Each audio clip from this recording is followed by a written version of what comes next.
우리 창세기 6장 1절에서 우리 8절까지 말씀 같이 함께 교독하도록 그렇게 하겠습니다. 창세기 6장 우리 1절에서 8절입니다.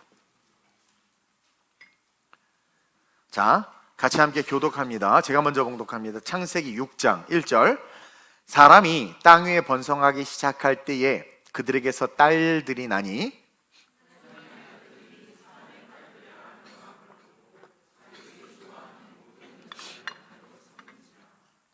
여호와께서 이르시되 나의 영이 영원히 사람과 함께하지 아니하리니 이는 그들이 육신이 됨이라. 그러나 그들의 날은 120년이 되리라 하시니라. 당시에 땅에는 네피림이 있었고 그 외에도 하나님의 아들들이 사람의 딸들에게로 들어와 자식을 낳으니 그들은 용사라 고대의 명성이 있는 사람들이었더라. 여호와께서 사람의 죄악이 세상에 가득함과 그의 마음으로 생각하는 모든 계획이 항상 악할 뿐임을 보시고 마음에 근심하시고 이르시되 내가 창조한 사람을 내가 지면에서 쓸어버리되 사람으로부터 가축과 기는 것과 공중의 새까지 그리하리니 이는 내가 그것들을 지었음을 한탄함이니라 하시니라. 함께 그러나 노아는 여호와께 은혜를 입었더라. 아멘. 오늘이 어려운 본문이고 논란이 많은 본문이고 신학자들마다 다른 이야기를 하고 있는 본문이지만 그런 신학이 아닌 오늘 본문 말씀에 집중해서 복음주의적인 관점으로 다음과 같은 제목을 가지고 좀 은혜를 나누려고 합니다. 한번 읽어볼까요? 시작! 오늘 여러분들 좀 이 말씀을 잘 들었으면 좋겠어요. 하나님께서 은혜를 주셔서 오늘 말씀을 준비했고 나눕니다. 복이 저주가 되는 슬픔, 이게 역사더라고요 보니까. 그래서 우리는 이 은혜라는 단어에 집중해서 오늘 이 말씀을 좀 봐야 합니다. 그리고 그 전에 여러분들의 기도와 섬김으로 정말 중국 정탐을 잘 다녀왔는데요, 사실 귀국할 때 이미그레이션에서 공안에게 제가 끌려가가지고 못 올 뻔했는데 다행히 올 수 있었어요. 왠지 모르게 심각하게 갑자기 제 여권을 보더니 뭘 막 보더니 저를 어디로 데리고 가요. 또 갑자기 경찰이 옆에 딱 공안이 붙는 거죠. 근데 저쪽에 가더니 아주 심각하게 험악하게 생긴 사람이 계속 보는 거예요. 근데 조금 살짝 겁이 났는데, 불안했는데 마음은 평안했어요.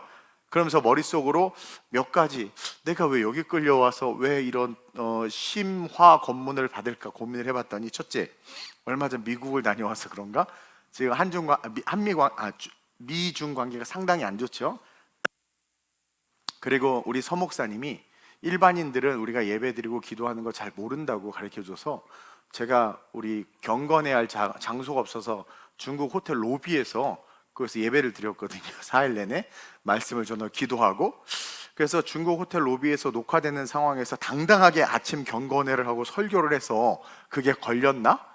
아니면 허드슨 테일러 우리 기념교회에 갔는데 그때 그 교회에서 본당에서 우리가 또 찬양하고 막 기도했는데 제 정면에 카메라가 있었거든요. 그래서 그게 꺼졌다 켜진 걸 내가 느꼈는데 어쨌든 거기서 내가 막 눈 감고 막 기도, 얼굴이 전면으로 찍혀서 그런가? 아니면 제 여권이 지금 앞에부터 맨 마지막 장까지 도장이 다 찍혀 있거든요. 재발급을 받아야 될 것 같은데 그거 보면서도 감사했는데 어쨌든 외국을 너무 많이 다녀서 그런가? 아니면 요즘에 미국도 대사관에서 비자를 받을 때 SNS 검열합니다. 내 SNS가 반공산주의적인 사상을 많이 했잖아요. 그래가지고 페이스북, 다 페이스북으로 위챗도 로그인되고 막 이렇게 옛날에 다 해놨거든요. 그래서 관련 뭐 심화하나? 어쨌든 뭐 한참 그렇게 저를 째려보고 뭐 서로 뭐 무슨 얘기 한참 하더니 뭐 금방 이제 통과가 돼서 다행히 왔어요. 그러면서 느끼는 게 뭐냐면, 여러분 중국은요 자유가 있는 것 같지만 아니 앞에는 뭐 중국 선교 다녀왔다고 했는데 또 갑자기 중간에 시국 그러고 또 중국하고 시국하고 뭐 어쩌자는 거예요? 쫄았어요? 그냥 중국이지 뭐. 그렇죠? 여러분 중국은요 자유가 있는 것 같지만 사실 그 자유마저도 통제하고 있는 나라가 중국이다. 그래서 중국에는 사실 자유가 없다는 걸 제가 깨달았어요. 이번에 우리 팀하고 마지막 나눔을 사실 못하고 들어왔거든요. 어쨌든 이 얘기를 좀 하려고 했는데, 중국 보니까 뭐 자유예요. 다 뭐 차 타고 돈 벌고 뭐 자유인 것 같아요. 근데요, 그런 자유인 것 같지만 공산당에서 어떤 정책을 결정하고 그것을 딱 실행하면, 그러면서 코로나 때 있었던 사건을 서 목사님이 얘기도 해주고 했는데, 딱 그것을 실행하고 집행하면 그동안 누려왔던 삶, 시간, 재산, 쌓은 물질 한순간에 뺏기는 거예요. 한순간에 잃어버리는 거예요. 완전 자유예요. 우리 막 다 사먹고 뭐 다 자유야. 완전 그냥 자유야. 자유시장 경제 체제 같아요. 근데요, 그런 자유까지도 지배하고 있는 나라가 중국이다. 그들은요, 심지어 이번에 이제 삼자 교회의 가능성에 대해서 또 서목사님을 통해서 배웠는데, 삼자 교회를 통해서 그들은요, 예배를 허락하고 신앙생활을 하게 합니다.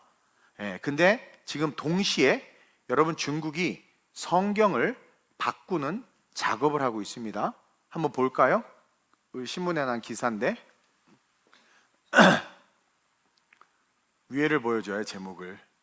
중국 정부 변개된 성경 제작 착수 2022년자인데 이게 2029년 완료인데, 이번에 갔을 때 소목사님도 얘기해 주셨고 저도 한번 들은 이야기가 있어요. 내려봅시다. 이제 곧 완성이 돼요. 그래서 중국 정부가 공산주의 이념에 따라 변개된 새로운 성경을 제작 중에 있는데, 이 성경이 이제 다 삼자교회에 배포가 되고, 삼자교회에서는 그 성경을 가지고 설교해야 돼요. 즉 사회주의 핵심 가치, 공산주의 신념을 반영하지 않는 성경 구절은 대거 삭제, 그리고 공산주의 사상과 심지어 중화 사상까지도 성경에 집어넣어서, 좀 내려볼까요? 요한복음 8장의 여러 구절들을 수정했고, 이미 모세 율법대로 가늠한 여인을 죽여야 한다는 바리새인의 요구에도 불구하고 용서의 장면이 기록되어 있죠. 근데 예수가 나도 죄인이다 시인하면서 가늠한 여인을 돌로 쳐 죽였다고 저렇게 고쳐 썼다. 그렇죠? 너무 충격적이었다. 됐습니다. 여러분, 이게 중국의 실제입니다. 그래서 삼자교회는 정부에서 허가된 교회인데, 이제 그 교회는 이 2029년에 완성되는 이분들의 말에 순교자의 소리라는 중국 선교단체의 말을 빌리면 변개된 성경, 그 성경을 가지고 설교하라고 가르치고 그걸로 설교해야 돼. 여러분, 공산주의 정말 무섭지 않아요? 그렇죠? 교회 문 닫으러 가면 문 닫아야 돼. 그렇죠? 그러나 그러한 상황 안에서도 우리 한국 선교사님들을 통해서 아주 잘 훈련받고 은혜를 체험한 중국 성도들, 중국 목회자들, 또 그런 가정교회들이 왕성하게 움직이고 사역하고 있는 모습을 봤어요. 그래서 어둠 속에서도 빛이 있음을 봤습니다. 또 삼자교회도 정부의 간섭과 검열과 제재가 있지만 진짜 그 안에서 하나님을 만나고 인격적으로 예수 그리스도를 고백한 자들이 있는 거죠. 그래서 그 안에서 어떻게 해서든 하나님의 일을 해나가려고 하는 보석 같은 중국 영혼들이 있음을 알게 됐어요. 그래서 그 어느 때보다 우리는 지금 중국을 위해서 기도해야 될 때다. 지금 현 정부가 저는 친중 행보를 보이면서 이 선교의 강국, 복음의 강국인 대한민국을 무너지게 하는 일들을 하나하나 만드는 것을 보고 있습니다. 성평등 가족부인가? 이거 만든다고 하잖아요. 그리고 어제 뉴스를 보니까, 한국 와서 뉴스를 보니까 미국 선교사님들이 북한에 2리터짜리 페트병에 쌀을 넣어서 보냅니다. 그럼 말씀도 넣기도 하고, 너무나 가난하니까 다 체포됐어요, 이번에. 네. 다 체포됐어요. 그리고 북한 사람들하고 접촉하는 것을, 그게 왜 문제냐? 지금 무슨 통일부 장관인가 공천받은 사람을 그런다면서요. 내가 요즘 뉴스를 거의 안 보거든요. 그러면서 이 대한민국, 선교의 강국이요 복음의 강국, 이 대한민국을 무너지게 하는 일들 지금 하나하나 만들고 있단 말이에요. 지금 성평등, 여성가족부를 성평등 뭐로 바꾼다면서요. 나 잘 모르겠네. 어쨌든 그래서 여러분, 이러한 모든 상황 가운데 지금이야말로 그동안 하나님이 우리에게, 이 대한민국과 우리 각자에게 주신 축복이 저주가 되지 않도록 오늘 말씀을 통해서 우리 모두와 이 땅의 모든 교회가 노아와 같은 은혜 받는 삶이 돼야 된다. 여러분들이 받은 축복이 다 있어요. 그 축복이 저주가 되지 않도록 은혜를 사모해야 된다라는 것을 기억하고 오늘 말씀을 잘 들으시길 주님의 이름으로 축원드립니다. 축복이 저주가 되는 슬픔. 여러분, 첫째로 시작.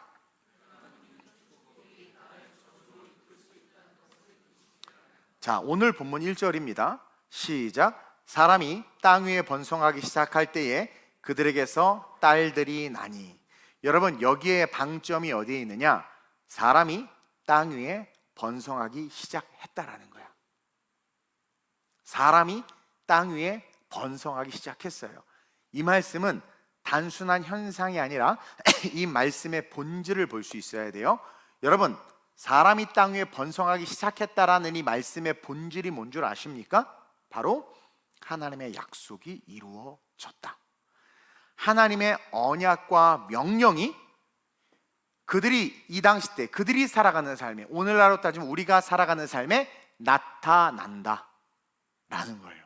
하나님의 언약과 명령은 우리가 살아가는 삶에 우리의 어떠함과는 상관없이 하나님이 하신 언약과 약속은 반드시 나타난다.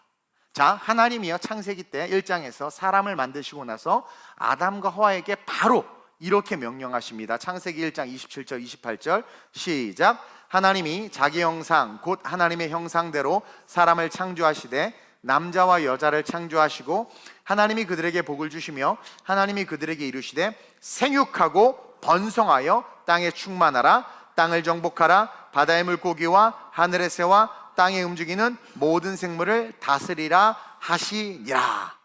즉 아담과 하와를 만들자마자 그들에게 복을 주셨어요. 그 복의 시작이 생육하고 번성하는 거예요.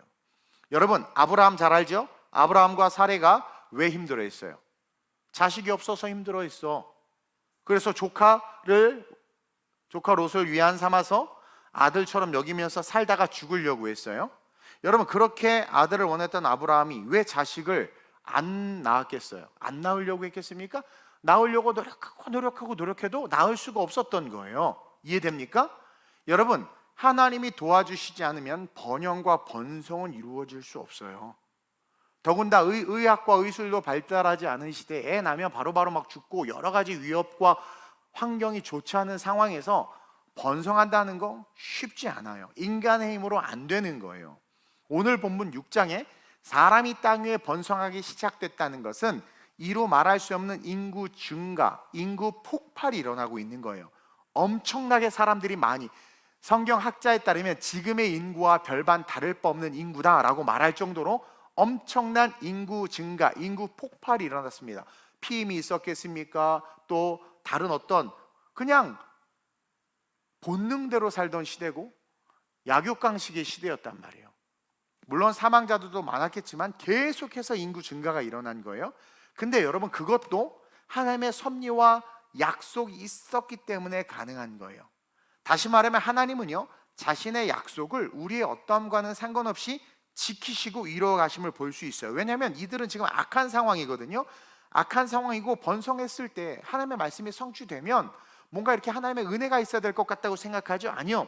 하나님은요, 어찌하든 자신이 우리에게 하신 명령과 약속을 하나님 스스로가 지키세요. 메시아 보내준다고 해서 보내줬잖아요. 몇 날이 못해 성령을 받을 것이라 해서 받았잖아요. 하나님은 우리에게 하신 말씀을 반드시 스스로 이루신다란 말입니다. 그래서 지금 사람이 땅 위에 번성하기 시작했다라는 것을 통해서 우리가 깨닫는 것은 아담 위에 수백 년이 흘렀단 말이에요. 그 기간 동안 하나님은 자신의 일을 계속해 나가고 계셨던 거예요. 우리의 어떠함과는 상관없이. 그리고 나서 죄 때문에 다 쓸어버려요. 그리고 노아 홍수 이후에 이제 노아에게 하나님이 또 노아와 그 가족들밖에 없는, 지구상의 노아와 그 가족들밖에 없는 상황에서 또 동일한 약속의 말씀을 줍니다. 창세기 9장 1절이에요. 시작. 하나님이 노아와 그 아들들에게 복을 주시며 그들에게 이르시되 생육하고 번성하여 땅에 충만, 아담에게 준 말씀과 동일합니다. 즉 하나님이 인간들이 범죄하고 타락할 것을 몰랐을까요? 바벨탑 만들 거 몰랐을까요?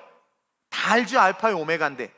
근데 하나님은 아담과 하와에게 생육하고 번성하라, 하나님이 스스로가 인간에게 하신 명령이고 인간은 그게 복이란 말이에요.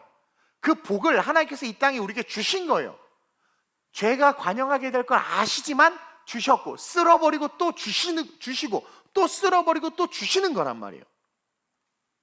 여기서 우리가 뭘 깨닫냐면, 하나님은 자기의 약속을 지키시면서 우리를 포기하지 아니하시고 자신이 인간에게 하신 약속, 그 처음 아담에게 한 말씀, 그 명령을 스스로가 지켜 행함과 같이 우리도 나 외에 다른 신을 섬기지 말라 말씀하시는 하나님의 명령을 듣고 하나님의 뜻대로 살아가는 삶이 되기를 원하시면서 하나님은 하나님의 일을 해가고 계시는 거예요.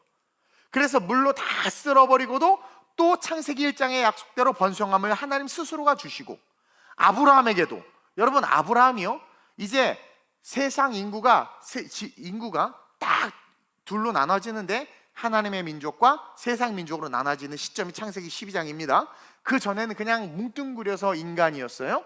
근데 창세기 12장이 딱 오면서 아브라함을 택하면서 아브라함에게 주시는 말씀도 뭐예요? 창세기 12장 2절, 창세기 17장 6절인데 시작.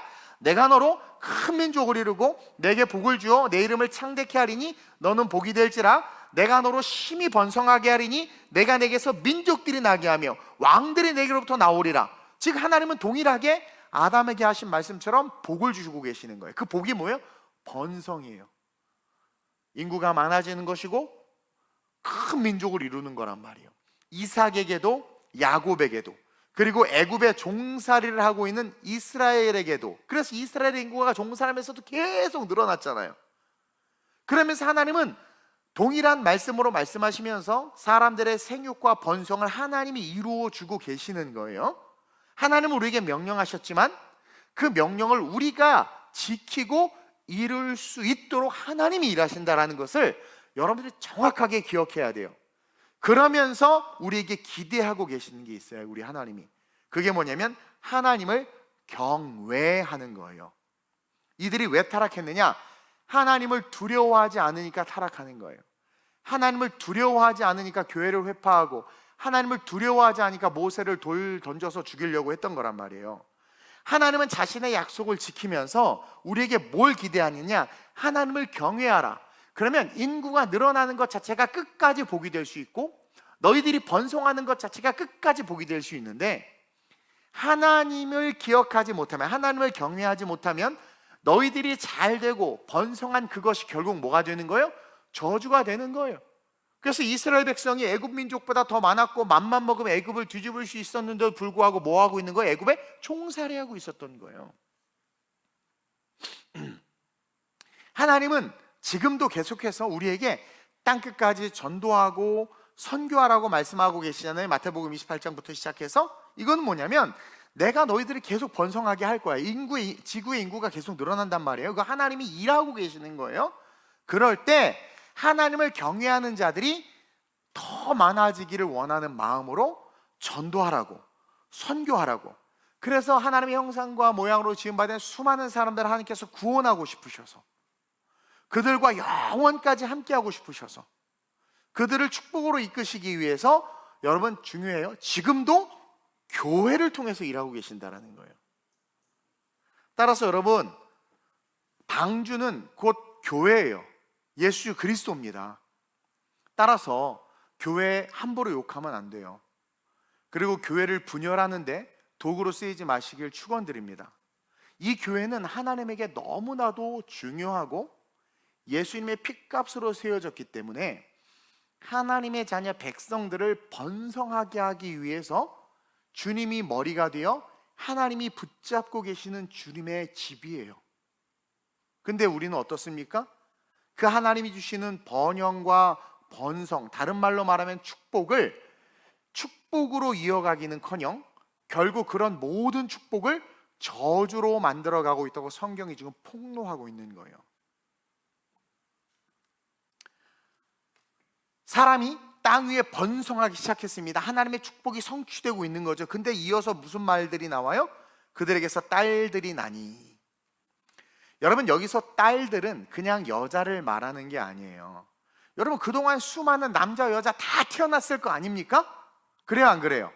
근데 오늘 창세기 6장 1절에서 갑자기 딸들이라는 다른 의미의 명사가 등장을 하는 거예요.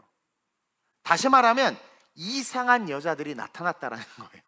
이상한 여자들이 계속해서 번성해서 남자 여자들이 많이 태어났는데 어느 날 갑자기, 그게 축복인데 축복 속에 갑자기 이상한 여자들이 나타나기 시작한 거죠. 그 여자들이 많아지기 시작하는 거예요. 물론 제가 여러 번 설교했죠. 이 본문 복음주의의 입장에서 이 부분의 핵심 해석, 사람의 딸들은 가인의 후손이고 하나님의 아들들은 경건한 셋의 후손인 게 복음주의적 해석인 게 맞아요.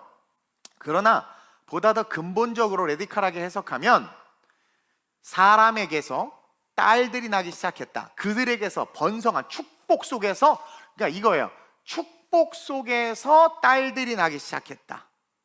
다시 말하면 탐심과 욕심이 가득한 여자들이 나타나기 시작하고 그들이 인류 여성들의 삶의 주류를 이루기 시작한 거예요. 예를 들면 우리 한국에 막 성형 붐 불었었던 적 있죠. 다 성형하잖아. 요즘엔 다 그 뭐죠? 이거 맞는다면서요? 그렇죠? 그 붐이 일어난 것처럼 갑자기 너무나 인구가 발달하고 경제가 발달하고 문화가 발달하기 시작하니까 여자들이 자기 꾸미기에 바쁘기 시작한 거야. 아름다움에 빠지고 아름다움을 추구하고 자기 자신을 사랑하는 자기 우상 숭배에 빠진 거예요. 잘 보세요. 사람이 땅 위에 번성하기 시작할 때에 그들에게서 딸들이 났다. 번영과 번성 속에서 세상의 문화에 지배받고 있는 여인들이 등장하기 시작하는 거죠. 마치 하와가 선악과를 보고 먹고 싶어서 따먹은 것처럼 자기의 아름다움을 위해서 모든 가치를 거기에 투자하는 거예요. 영적인 삶, 하나님을 알아가는 삶이 아니라 자기 자신을 위한 삶을 살아가기 시작하는 거죠. 성경을 통전적으로 볼 수 있어야 됩니다. 그래서 2절에 그 내용이 나오는데 2절 볼까요? 시작. 하나님의 아들들이 사람의 딸들의 아름다움을 보고 자기들이 좋아하는 모든 여자를 아내로 삼는지라. 하나님의 아들들은 하나님을 사랑하고 하나님의 아름다움을 찬양하며 하나님의 영광을 위해서 말씀에 순종하며 살아야 하는데, 지금 그런 아들들이 갑자기 등장한 자기 숭배 사상, 자기의 외모와 아름다움을 추구하며 그것을 우상시하는 그런 여인들, 그렇죠? 이쁜 여자들, 그런 여자들을 취하면서 하나님이 요구하는 삶이 아닌 육체의 소욕을 쫓아가는, 자기의 욕심을 쫓아가는 삶을 살고 있다고 지금 이야기하고 있는 거예요. 그러면서 히브리서에 나오는 이 창세기 6장 2절의 구조가 창세기 3장 6절의 구조와 동일한 구조를 갖고 있다고 신학자들이 이야기를 해요. 여러분들이 히브리어를 보면 주무시기 때문에 그냥 해석을 해드릴게요. 자, 창세기 3장 6절입니다. 시작. 여자가 그 나무를 본즉 먹음직도 하고 보암직도 하고 지혜롭게 할 만큼 탐스럽기도 한 나무인지라. 여기서 여자를 하나님의 아들들로 비유하면 돼요. 선악과를 자기의 아름다움에 도취돼서 그 아름다움을 추구하는, 세속을 추구하는 그 이상한 딸들이라고 생각하면 되는 거예요. 마치 창세기에서 여자가 선악과를 보고 사모하여 그것을 따먹은 것처럼, 그렇죠? 그리고 자기와 함께 있는 남편에게 주어 그도 먹게 한 것처럼 오늘날 하나님의 아들들이 하나님이 하라고 하는 것을 하지 아니하고 인간의 육체의 소욕에 빠져서 자기의 미모와 자기 숭배에 빠진 그런 여자들을 바라보면서 선악과를 보던 하와와 같이 하나님의 명령을 잃어버리고 어떻게 하기 시작하는 거예요? 육체의 소욕대로 살기 시작하는 거예요. 아담의 타락을 지금 하나님의 아들들의 타락으로 빗대어서 성경이 이야기하고 있는 거예요. 그러면서 하나님의 뜻으로 세상을 다스리고 정복해야 되잖아요. 아까 그랬잖아요. 내가 너를 번성케 하고 내가 너로 다스리고 정복하게 하겠다. 아담에게 준 거죠. 정확하게 말하면 아담에게 준 사명입니다. 그러면 번성케 하는 그 하나님의 축복 속에서 하나님의 관점으로 세상을 다스려야 되는데, 번성케 하는 그 축복 속에서 하나님의 관점이 아니라 인간의 관점으로 세속을 추구하는 사람들을 붙잡기 시작한 거예요. 하나님의 아들들이. 즉 다시 말하면 자기의 뜻으로 세상을 정복하기 시작하는 거예요. 자기의 뜻대로 자기가 원하는 삶을 만들어가기 시작하는 거죠. 하나님의 자리에 자기 자신이 들어가 버린 거예요. 그게 본문 3절이에요. 본문 3절을 잘 읽어보세요. 시작. 여호와께서 이르시되 나의 영이 영원히 사람과 함께하지 아니하리니. 이것은 다른 말로 말하면 무슨 뜻입니까? 하나님의 영이 사람과 함께 했다라는 거예요. 가죽옷을 지어 입힌 바 된 아담과 하와, 그 가죽옷의 은혜라는 이름으로 하나님이 그들과 함께하고 있었고, 그 은혜라는 이름으로 그들은 번성했던 거예요. 즉 사람의 중심에 하나님의 말씀이 있어야 되는 거죠. 근데 어느 순간 이들은 번성, 축복, 쉽게 말하면 여러분들 잘 살게 됐어요. 돈이 많아졌어요. 명예가 여러분들 높아지기 시작해요. 여러분들 태도가 어떻냐라는 거예요. 아니 늘 신앙생활 하던 건데 갑자기 부자가 되거나 잘나거나 출세하거나 그러면 왜 늘 하던 건데 이게 줄어? 늘 하던 건데 왜 이게 경이 여겨져? 그래서 저주로 가는 거예요. 축복이. 그래서 복이 우리를 저주로 이끄는 거예요. 아니 늘 하던 거잖아. 지가 국회의원 됐다고 왜 주일 예배를 안 나와? 지가 승진했다고 왜 주일 예배를 안 나와? 자기가 돈을 좀 많이 벌고 골프 치기 시작했다고 교사를 왜 내려놔? 결국 그 골프 치고 돈 벌고 잘된 삶이 우리를 어디로? 축복이 우리를 어디로 이끌어? 저주로 결국 이끌어가는 거예요. 왜냐면 복을 주셨잖아요. 그럼 그 복으로 사람의 딸들이 아니라 그 복으로 더 하나님의 것을 붙잡아야 되는데, 그러지 아니하니까 이 남자들도 자기가 우상이 되어버린 거예요.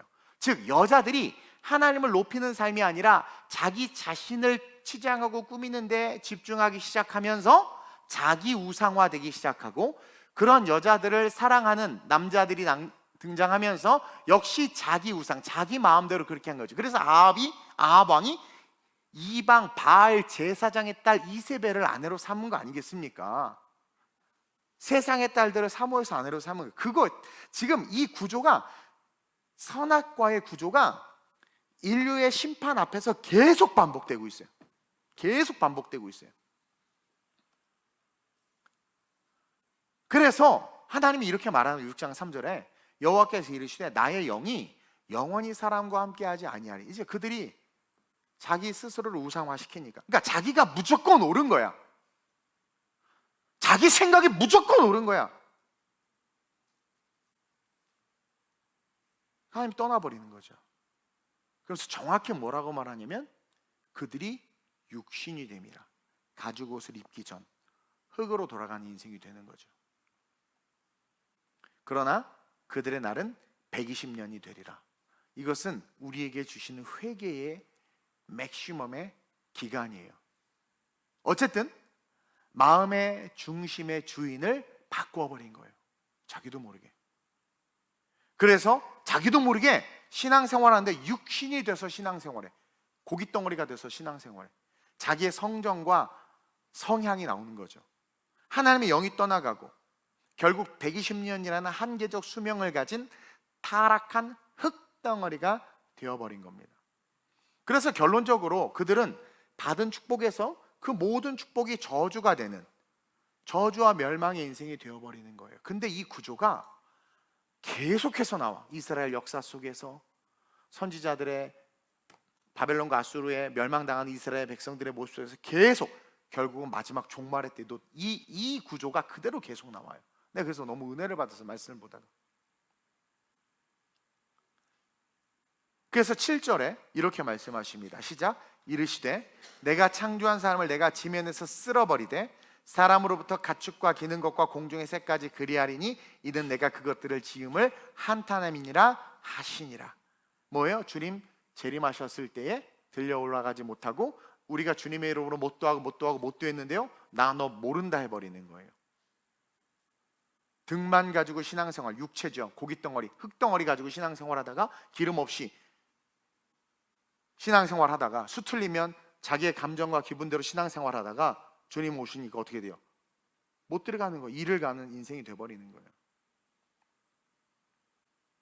여러분, 가만히 여러분들의 삶을 좀 돌아봤으면 좋겠어요.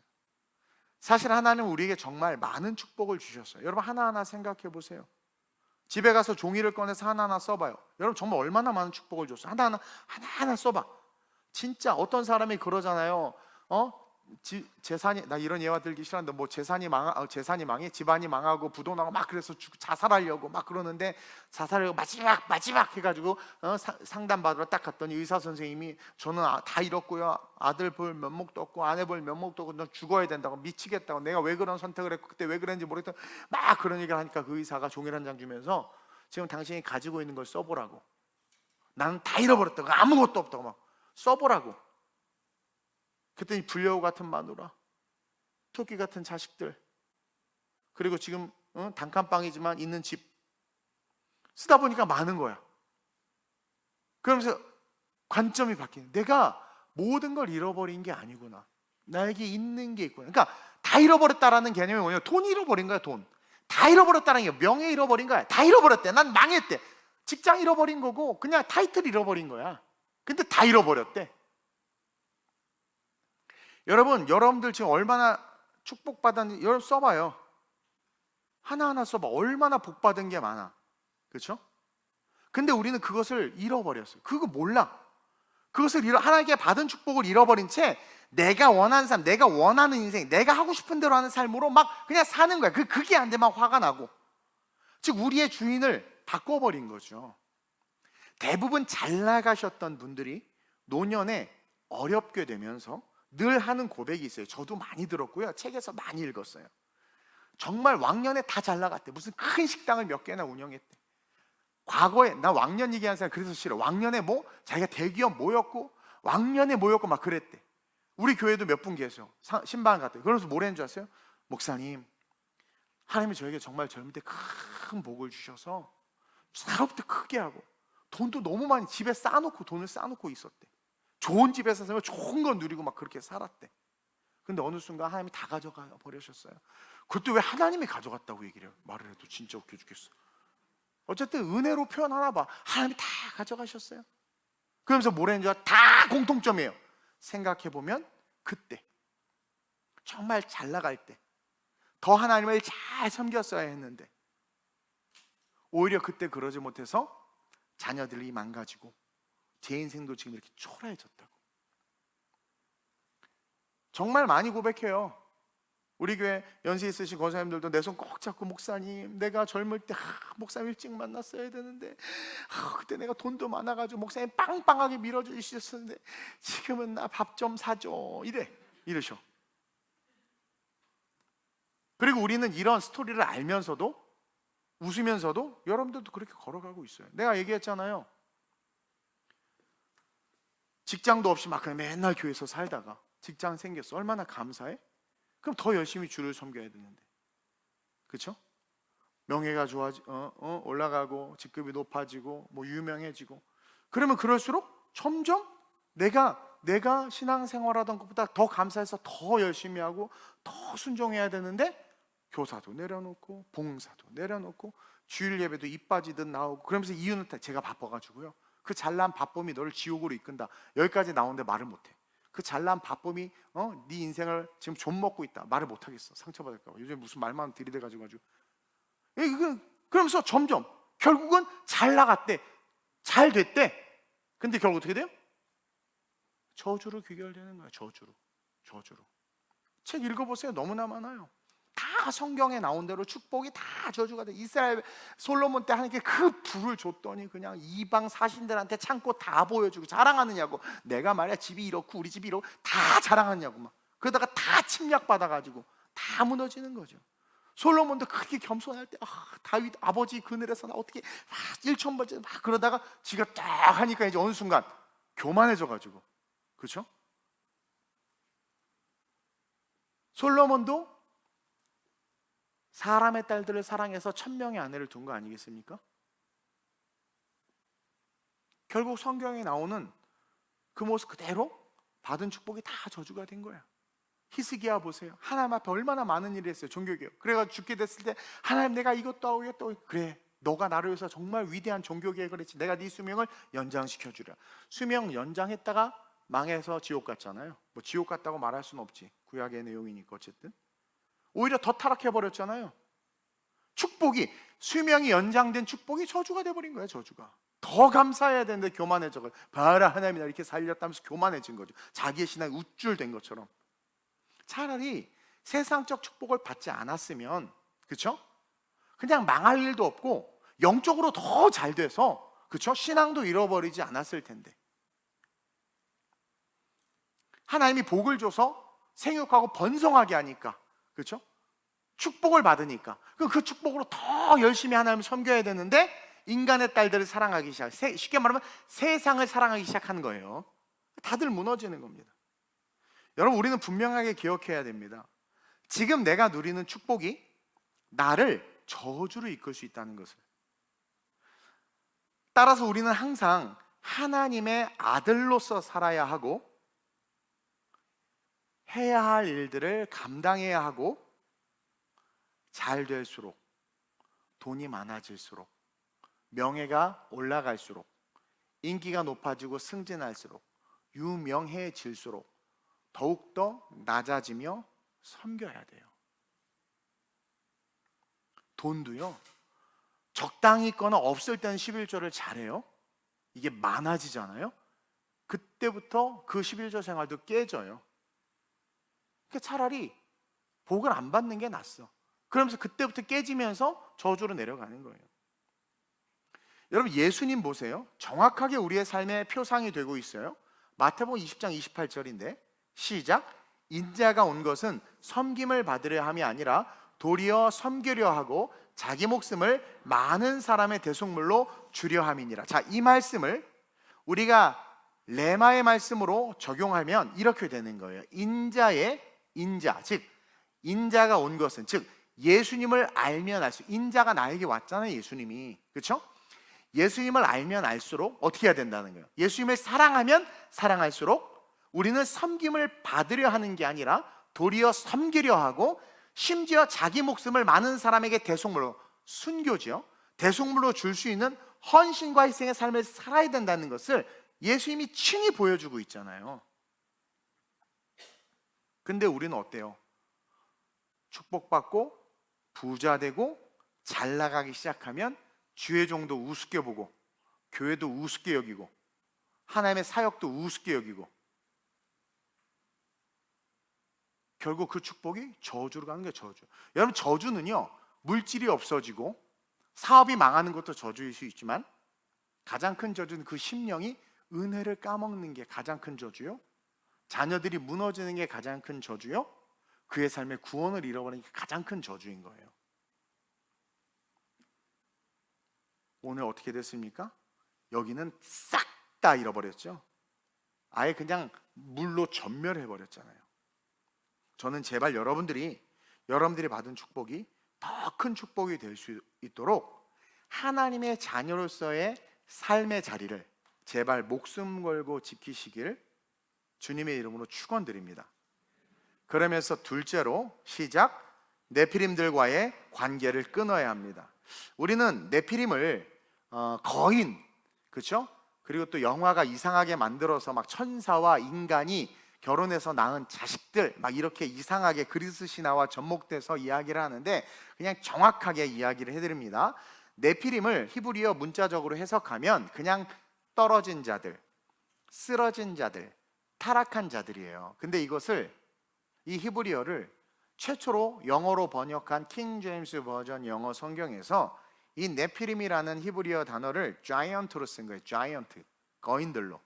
그래서 그때부터 영어권 성경을 보는 많은 사람들이 네피림을 그냥 거인으로 해석해 버렸단 말이에요. 거인으로. 그래서 네피림은 거인족이라는 인식이 있는 거예요. 근데 본질적인 성경의 뜻은 네피림은 뭡니까? 떨어진 자, 쓰러진 자, 타락한 자. 복수죠. 떨어진 자들, 쓰러진 자들, 타락한 자들. 다시 말해 네피림은 따라합시다. 죄로 가득한 자들. 그래서 4절에 당시의 땅에는 죄로 가득한 자들이 있었고 라는 뜻이에요. 그게 5절에 사람의 죄악이 세상에 가득하다라는 말과 평행을 이루고 있는 겁니다. 이해하세요? 그래서 이 네피림이라는 말은 죄로 가득한 자들이라는 뜻이에요. 성경적으로, 복음주의적으로. 여러분들도 알다시피 악한 자들이 강해요, 약해요? 강해.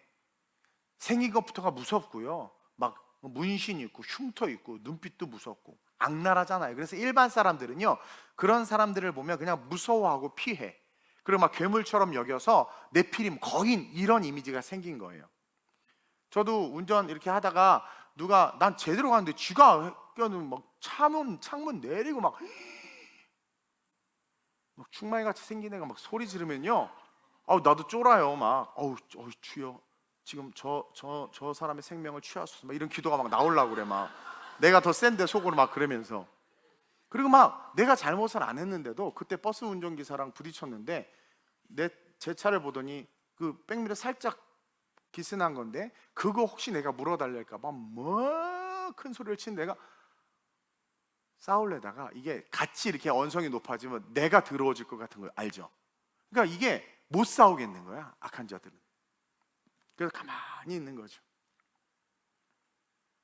그래서 일반 사람들은 그런 사람들, 그러니까 정말 악한 사람들 있잖아요. 막 진짜 막 그런 사람들을 보면 무서워해요.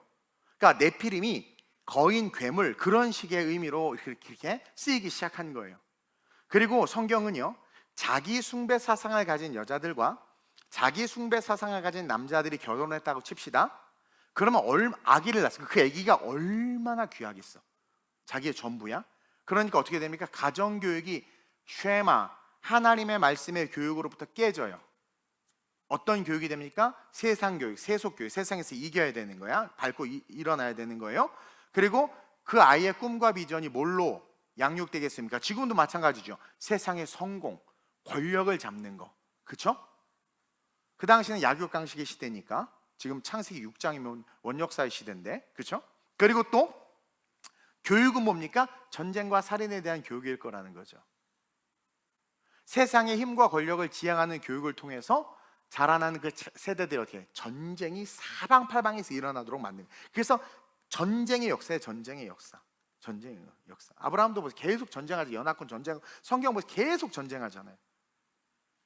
4절 볼까요? 그 얘기가 그대로 나옵니다. 시작. 당시에 땅에는 네피림이 있었고 그 외에도 하나님의 아들들이, 사람의 딸들이, 그거예요. 네피림이 만들어지는 이유를 말하는 거예요. 죄가 가득한 자들이 어떻게 만들어지느냐? 죄에 가득한 부모들이, 자기 숭배 사상을 하는 남자와 여자들이 결혼해서 뭐예요? 자식을 낳으니 계속 그들은 용사라. 이 용사라는 게 warrior, 싸우는 자라는 거예요. 고대의 명성이 있는 사람들, 이 명성이 번역이 명성이지 고대에 뭐예요? 유명한 사람. 그러니까 이게 유명하다는 게 좋은 의미의 유명한 것이 아니라 와, 무섭고 떨리는 사람이라는 거예요. 그러니까 그렇게 양육이 되는 거예요. 이해되세요? 그런 자녀들이 자라나서 계속해서 죄악들이 가득해지니까 5절에서 7절에 이야기합니다. 시작. 여호와께서 사람의 죄악이 세상에 가득함과 그의 마음으로 생각하는 모든 계획이 항상 악할 뿐임을. 잘 봅시다. 여호와께서 사람의 죄악이 세상에 가득해. 사람의 딸들, 인본주의에 취해서 자기 우상화된 여자들, 세속의 미 아름다움을 추구하는 자들을 쫓는, 하나님의 말씀을 지키고 하나님의 사명을 감당해야 될 자들이 세상 욕심에 빠져 그런 여인들과 결혼을 해. 그 자녀들을 세상 가운데 이기는 자로 키우기 위해서 양육해. 그러한 자들이 또 자라, 또 그렇게 결혼해, 싸워, 약탈과 온갖 전쟁이 일어나.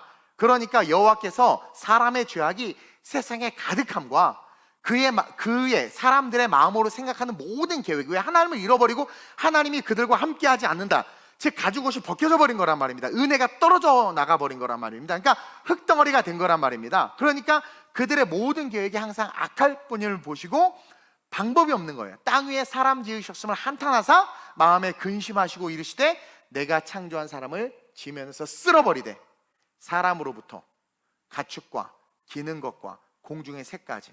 그러니까 우리가 없으면 얘네들이 있을 이유가 없는 거예요. 자연이 있을 이유가 없는 거예요. 자꾸 자연을 위해서 인간이 뭐 곰을 지키고 무슨 앵무새를 지키고 무슨 이상한 벌레를 지키기 위해서 뭐 돈을, 다 쓸데없는 짓이에요. 그 마귀가 주는 거야. 마귀가 뭐 북극곰을 살리기 위해서 뭘 하자, 그 구원에 아무 이유. 여기 어디 북극곰이나 동물을 위해서 뭘 하고, 성이 창세부터 계속 다 봐봐. 잡아먹어라랑 잡아먹지 마라밖에 없지. 환경을 위해서 뭐 어쩌고 저쩌고 그린피스, 와, 그 다 인본주의고 비성경적이고 비신앙적인 거예요. 제발 그런 걸로 지구 멸망하지 않아요. 무슨 환경 오염 이런 걸로. 우리는 성경을 읽고 알면서도 세상이 그렇게, 세상의 아름다움에 취한 거예요. 저기 되게 멋있다. 북극곰을 지킨대, 고래를 지킨대잖아. 고래를 잡아먹는 놈, 나쁜 놈. 잡아먹어. 뭐 그거 뭐 목사님, 고래가 얼마나 중요하지 아십니까? 뭐 포유. 진짜 우리가 없으면 다 존재할 이유가 없는 거예요. 그래서 그 모든 것들, 우리를 위해서 지었던 모든 백그라운드 다 없애버리는 거예요. 이것은 다른 말로 말하면 우리에게 주시는 말씀으로, 레마의 말씀으로 해석하면, 너 네피림들과 구별되지 않으면, 다시 말해 네피림들과 관계를 끊지 않으면 결국 너희들은 세상의 욕심과 방법대로 살아가는 삶이 될 수밖에 없어. 왜? 네피림들이 막 그렇게 살면 우리도 지지하고 막 그렇게 산단 말이에요. 너 교통사고 나면 무조건 목 잡고 뒤집어져, 그렇게 가르친다고. 진짜 그런다니까요. 무조건 네가 잘못했단 말 하지 마. 무조건. 왜? 보험료 오르니까. 또 이상한 사람만 덤탱이 쓸까 봐. 우리 어머님이 후진하다가 차를 한 대, 중국 출국하는데 이렇게 전화가 왔어요. 차를 톡 박았는데 완전 옛날 차인데 그 하도 락카치를 해가지고 범퍼에 이렇게 손톱만 툭툭 그 덩어리가 떨어진 그 살짝 통 쳤나 봐. 나와가지고 난리 쳐가지고 그거 해서 그 범퍼를 자체를 다 갈아버렸대. 그냥 톡 됐는데. 내가 잘했다고 그랬어. 일단 그냥 보험사에 맡기라고. 뭐 보험료 오르는 게 그렇게 중요해요, 여러분? 왜 악으로 깡으로 세상 사람들 그렇게 악하게 키우고 따라가라고 그럽니까? 손해보라고 말하는 게 쉽지는 않지만 손해보라고 말할 수 있는, 주님이 그러잖아요. 오리를 가자면 십리를 가, 오른뺨을 맞으면 왼뺨을 내밀라고 그러잖아요.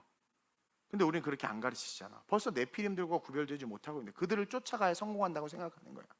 근데 성경은 뭐라고 말합니까? 너 네피림들과 구별되지 않으면, 다시 말해 그들과 관계를 끊지 않으면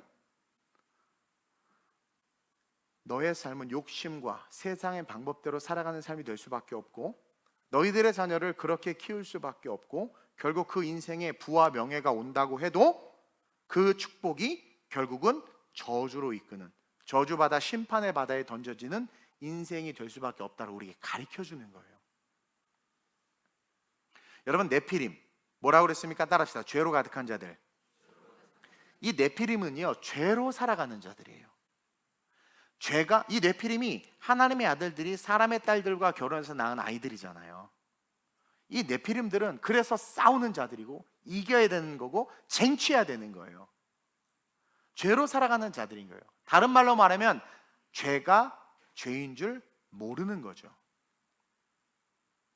거짓말하는 자들이. 대통령도 심판을 받아야 됩니다. 지가 그렇게 분명히 말해놓고는 입장이 바뀌니까 대통령은 심판을 받을 수가 없어. 이런 놈들이 다 네피림들이야. 비방하고 음해하는 자들이죠. 특별히 여러분, 네피림들은 이 땅의 교회를 용납하지 못합니다. 교회를 욕하고 교회를 회파하는 자들, 교회를 분열시키는 자들, 특별히 교회에서 성도들을 끄집어내려고 하는 자들, 다 네피림이야. 명분이야. 그렇지. 야, TGC 목사님 설교 너무 길어, 재미없어, 은혜 떨어져, 나와 더 좋은 교회 가자. 그거 죽는 거예요. 가봐, 죽지. 그게 다 네피림들이야. 그들과 함께하면 여러분 결국 같은 입술에 죄를 짓고 같은 생각과 같은 말을 하게 되고 같은 마음을 공유하게 됩니다. 그래서 내가 어디서 떨어졌는지도 모른 채 은혜에서 떨어져 가지고 유기된 존재가 되어버리는 거예요. 그래서 요한계시록에 이것을 정확하게 이야기해 주고 있어요. 2장 5절입니다. 시작. 그러므로 어디서 떨어졌는지를 생각하고 회개하여 이게 너무 중요해. 이 네피림들은 어느 순간 우리를 떨어뜨립니다. 그래서 하나님 우리에게 말하는 거, 네가 어디서 떨어졌나? 너 왜 입술이 그렇게 바뀌었어? 너 선택이 왜 그렇게 바뀌었어? 너 왜 행동이 그렇게 바뀌었어? 너 분명히 너를 그렇게 만든 네피림이 있다라는 거예요.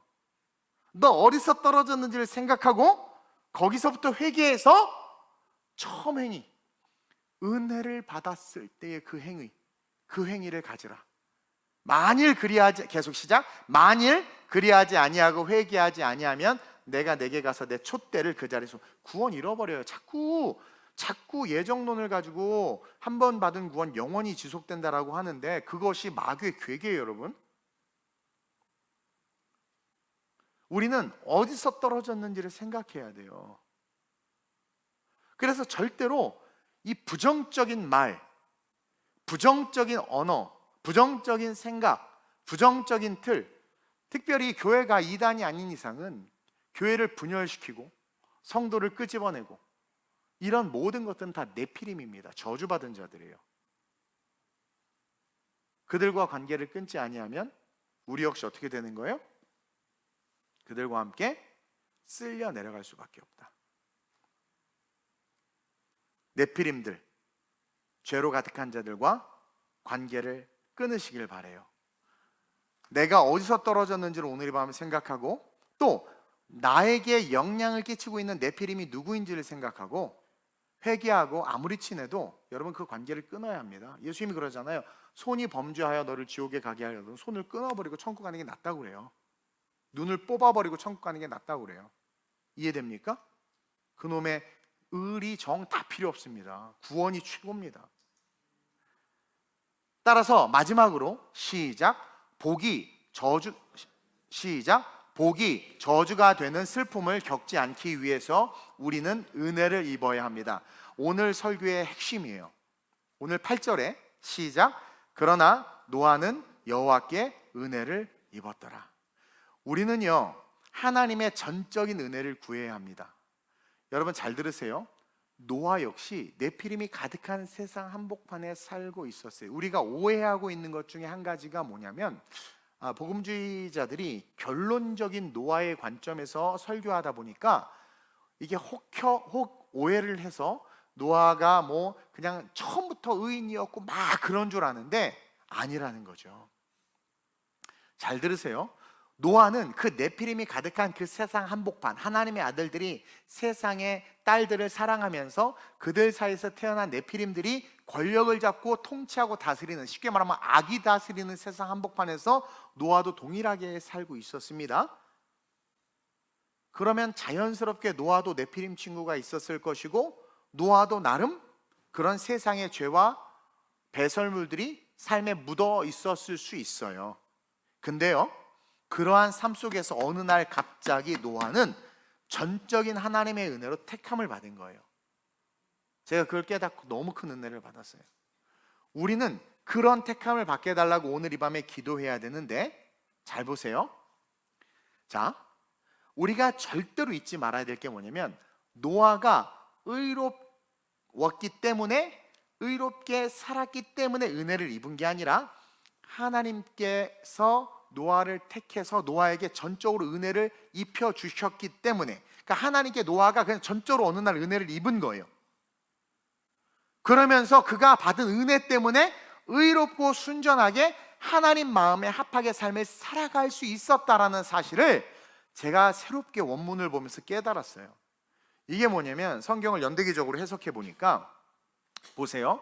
8절에 그러나 노아는 여호와께 은혜를 입었더라 이렇게 이야기하고 있습니다. 앞에 쭉 세상 모두가 그랬어요. 그 중심에 노아도 있었는데 노아도 그냥 그렇게 살고 있었는데 노아는 여호와께 그냥 어느 날 값없이 확 은혜를 입은 거예요.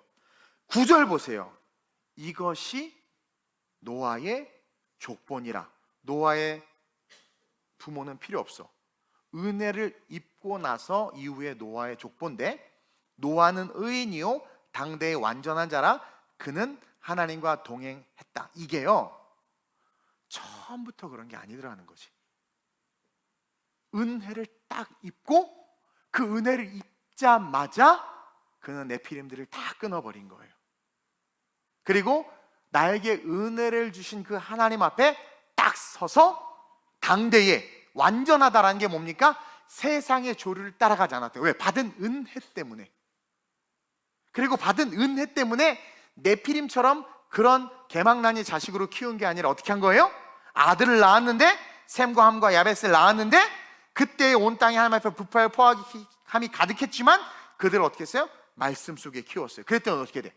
산후에 방주 지으라고 하니까 자식들이 그냥 목사님들이 재밌게 하려고 이놈의 자식들이 며느리하고 그냥 싫은데 궁시렁 되면서 도왔다가 아니야. 잘 키웠기 때문에 가서 배짓자 내 아버님, 그냥 같이 지은 거야. 여러분, 이걸 꼭 기억해야 됩니다. 하나님의 전적인 은혜로 노아가 그저 택함을 받은 것 뿐이에요. 따라서 우리는 그런 택함을 받게 해달라고 기도해야 되는 거예요. 악인들 속에 넘어지지 않는 전적인 은혜를 받게 해주세요. 유혹과 시련에 빠지지 않는 전적인 은혜를 받게 해주세요. 네피림들과 사귀지 않을 수 있는 은혜가 있게 해달라고. 보이스피싱 당하지 않는, 경찰서에서 문서가 왔어. 또 깜찍겁했는데 보니까 보이스피싱 방지 포스터를 좀 붙여달라고. 나 무슨 공문이 이따만 켜가지고 나 뭐 또 잘못했나 막 순간 놀랐는데, 그것처럼 보이스피싱 당하지 않는 은혜를 달라고, 교회를 사랑하고 교회를 지킬 수 있는 은혜를 달라고, 자기를 우상화하지 않는 은혜를 달라고, 그렇게 기도해야 된단 말이에요. 그래서 노아가 의롭기 때문에 은혜를 입은 게 아니라 하나님께 은혜를 입었기 때문에 의롭고 순전하게 하나님 마음에 합하게 살아갈 수 있었다는 사실을 기억하면서, 내가 은혜를 입어서 하나님, 내가 변화된 노아처럼 나도 변화된 삶으로 이 네피림, 죄가 가득한 세상, 죄가 가득한 사람들 속에서 당대의 의인이라 칭함받을 수 있는, 이 의인은 뭐냐면 그냥 하나님이 함께하는 자라는 거예요. 의가 예수로 말미암아 의롭게 됐다라는 거거든요. 뭐 막 특별한 거 아니라 하나님이 함께하는, 그래서 그리스도의 성품이 나타나는 삶인 거예요. 그렇게 살 수 있게 해달라고. 여러분 생각해 봅시다. 아브라함이 우상을 깎아 팔았어. 근데 어느 날 하나님이 아브라함을 불렀죠. 아브라함아 본토지 아벨 되었던, 그 아브라함 어떻게 은혜를 딱 받았단 말이에요. 아브라함이요, 은혜 받기 전까지는 우상 숭배자이면서 우상 깎아파는 적그리스도적인 삶을 산 거지. 하나님을 대적했으니까. 근데 은혜를 딱 받고 나니까 어땠어요? 네버 기부, 포기할, 광야 계속 걸어갔잖아. 그럼 내게 은혜 받는 게 중요하다. 그러지 못한 자들은 다 가짜구나. 진짜 은혜 받는 자들은 그렇게 걸어가는구나. 노아도 은혜를 먼저 받았기 때문에 당대에 구별될 수 있었고, 아브라함도 먼저 은혜를 받았기 때문에 그 광야에 거친 길을 계속 가고 독자 이삭까지 은혜를 받았기 때문에 죽일 수 있었고, 진짜 은혜 받은 자는 다르구나. 모세 역시 보세요. 살인자로 누명 쓰고 미디안 광야로 가서 80세 할아버지까지 아무 능력도 없는 거지 같은 삶을 살고 있었는데, 떨기나무 앞에서 은혜를 딱 제대로, 진짜 은혜를 받자 애굽으로 들어서 60만 끄집어 내잖아요. 그리고 모세가 은혜 받은 다음에 바로에게 비볐어요? 방탕하고 막 허랑방탕했어요? 말씀대로만 걸어갔잖아. 이게 진짜 은혜 받은. 근데 은혜 받았다면서 왜 그 입술에 남을 비난하고 비판하고 판단하고 저주하고, 은혜 받았다고 하면서 은혜 받고 주님을 사랑한다고 하는데 기분 감정대로 은신, 지 기분 좋으면 주여, 지 기분 나쁘면 아주.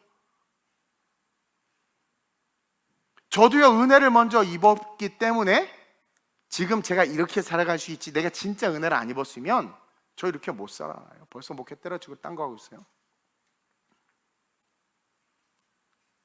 은혜를 입는 게 너무 중요하다. 이 네피림이 가득한 이 세상에서 은혜를 입었더니 노아가 당대에 하나님과 동행할 수 있었고, 은혜를 입었더니 본토 친척 아버지 다 버리고 사람 살 수 없는 광야로 걸어가고, 은혜를 입었더니 할아버지가 지팡이 들고 그냥 단칼에 목숨을 잃을 수도 있는데 애굽으로 들어가고, 은혜를 입었더니 바울이 자기가 아는 모든 걸 똥배설물로 여기고 베드로 앞에 조아리면서 그냥 목숨 걸고 복음을 증거했고, 은혜가 임했더니 세전을 쓸어버리고 물질이고 뭐 필요 없다 예수 쫓게 되고, 은혜를 입었더니 인도 가서 순교해서 죽고, 은혜를 입었더니 예수님이 간다고 하니까 제가 가겠다고 해서 거꾸로 십자가 달려 못 박혀 죽고, 은혜를 입었더니 가죽을 벗기는데도 그냥 가만히 있는데, 은혜를 입었다고 하는 이 땅의 교회와 성도들이 교회를 비난하고 비판하고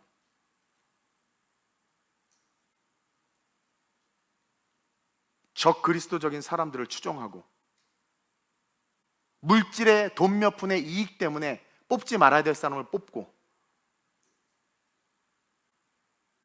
말씀의 가치의 기준을 목숨 걸고 지키는 사람들을 욕하고 왜 시끄럽게 광화문 나가서 그 차별금지 반대 운동화 저 이제는 나갈 겁니다. 내가 우리 교회 성도들하고 이제부터 그 지금 무슨 그 뭐 만든다고 그랬을 때 열받아가지고 그 성평등 무슨 뭐 기구 만든다고 그러는 것 같은데 뭐 하여튼 제가 알아보고 하여튼 모든 젠더에 대해서 평등해야 된다고 그거 가지고 욕하고 성경의 가치를 위해서 목숨을 거는 사람들을 욕하는 시대 뭐예요? 네피림들이죠. 여러분 우리가 은혜를 입는 게 이렇게 중요해요. 진짜 은혜 입은 사람은 비난 비평 불평 안 합니다. 남욕 안 합니다. 가짜예요 가짜. 그래서 인자가 다시 올 때 믿음 인자를 보게 내야 늘 말하죠. 저도 제가 구원 못 받을까 봐 두려워요. 에? 저도 인간인데 뭐 목사는 화내면 안 돼?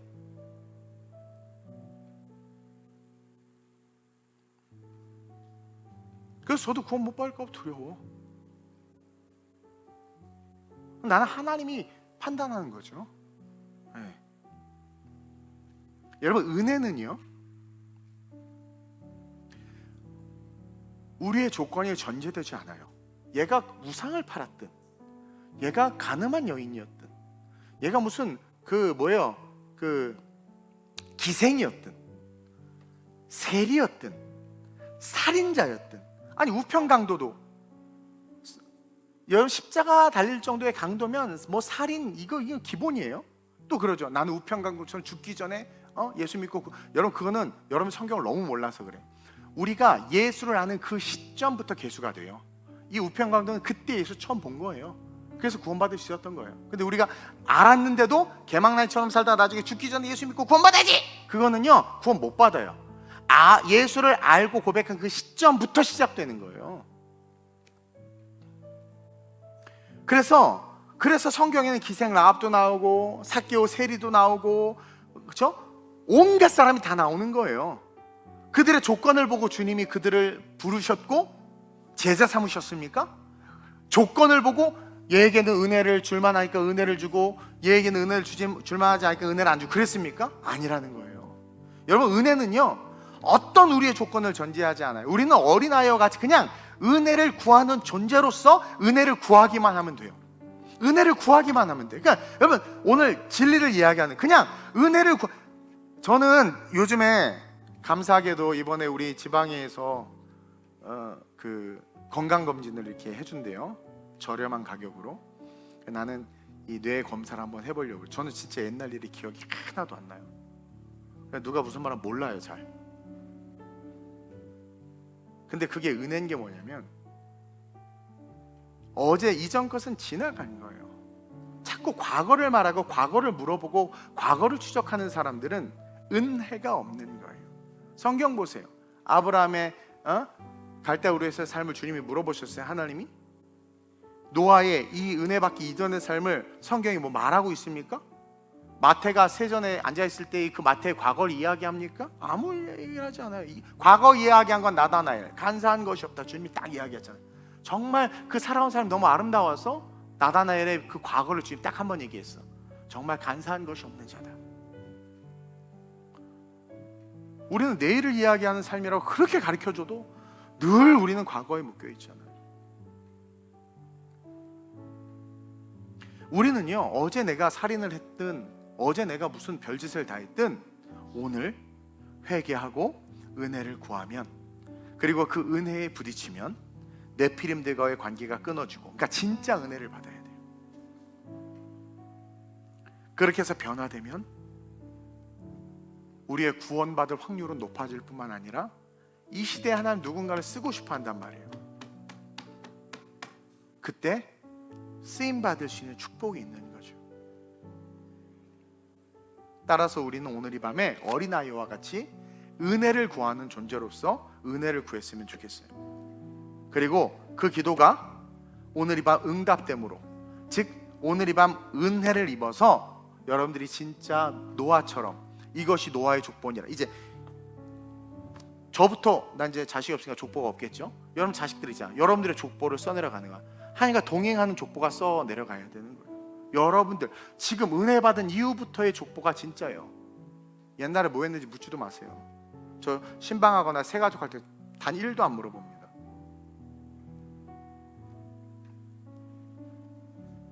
그래서 진짜 은혜를 입어서 변화된 삶이 여러분들의 리얼이 되시길 주님의 이름으로 축원드립니다. 오늘 이 시간 이 찬양 한번 고백하고, 여러분 은혜를 입어야 되고 매일 은혜를 구해야 되고 네피림들을 의지하고 다 떨어내야 되며, 끊임없이 하나님은 지금도 나를 축복하신다, 번성하게 하신다. 여러분 이걸 기억해야 돼요. 하나님 지금도 일하고 계세요. 우리 어떠한 건 상관없어요. 그래서 우리 다 복 받습니다. 여러분 다 복 받아요. 근데 나는 두려운 게 여러분들이 받은 복이 여러분들을 지옥으로 끌고 갈까봐 난 그게 두려운 거예요.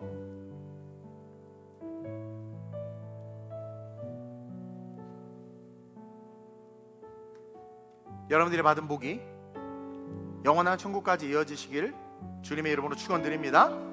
이 시간 이 찬양 한번 고백합시다.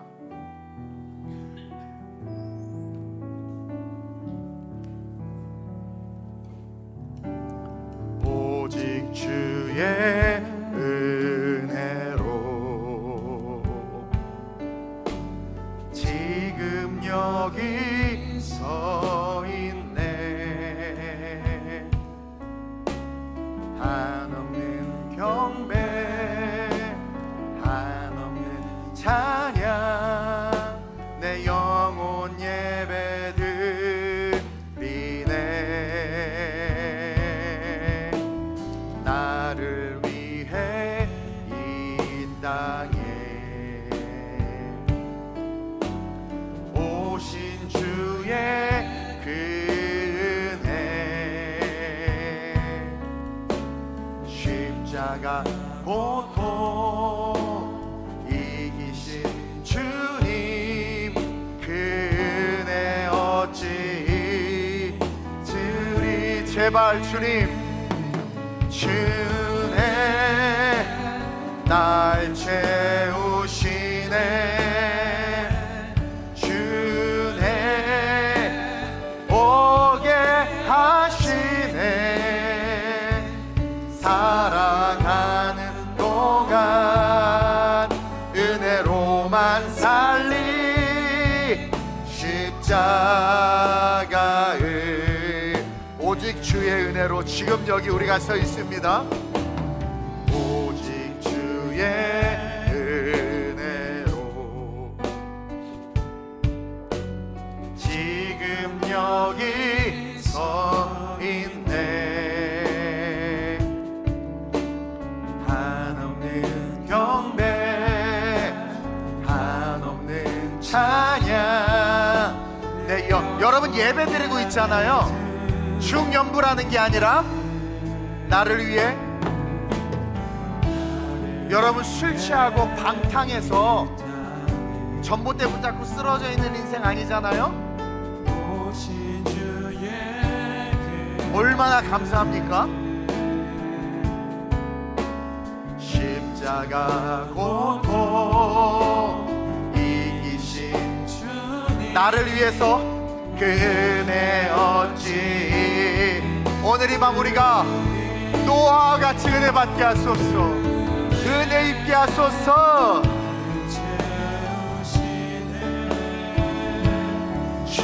주네 오게 하시네. 살아가는 동안 은혜로만 살리. 십자 주네 우리를 오늘 이 밤 채우실 줄로 믿습니다. 주네 날 채우시네. 주네